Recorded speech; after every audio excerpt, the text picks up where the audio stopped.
Hari kedua pendaftaran calon kepala daerah, Komisi Independen Pemilihan KIP menerima berkas pendaftaran mantan Bupati Aceh Tenggara periode 2017 hingga 2022 Raidin Pinim.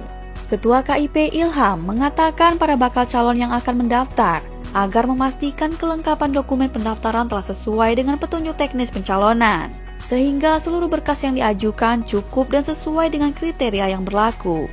Ketelitian pasangan calon dibutuhkan mengingat singkatnya waktu yang tersedia bagi tahapan pemilihan kepala daerah serentak tahun 2024.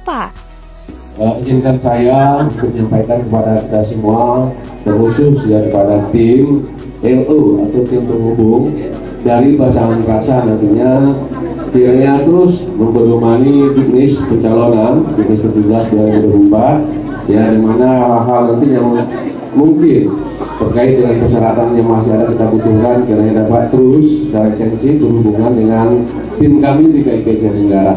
Nah, karena mengingat memang tahapan pilkada ini sangat mepet ya, waktu yang sangat pendek. Nah, di mana setelah nanti pendaftarannya akan kita lanjutkan dengan tes kesehatan nanti di Rumah Sakit Umum Zainal Abidin Banda Aceh. Raidin Pinim yang berpasangan dengan Syahrijal mendatangi kantor KIP untuk mendaftar pada Rabu 28 Agustus 2024 sekitar jam 3 sore.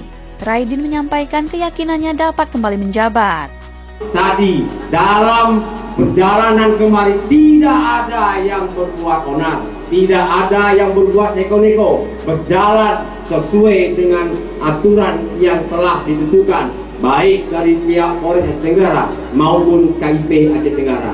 Saya mengharapkan mudah-mudahan seperti ini, hari ini dan seterusnya kita tidak usah neko-neko, tidak usah ragu, tidak usah gentar menghadapi kandidat yang lain. Kita insya Allah pasti menang. Komisi Independen Pemilihan KIP Aceh Tenggara memberi kesempatan bagi setiap bakal calon yang akan mengikuti pilkada tahun 2024 untuk mendaftar, terhitung sejak Selasa 27 Agustus hingga Kamis 29 Agustus 2024 sesuai waktu yang ditentukan. Tim Liputan Diskominfo Aceh Tenggara.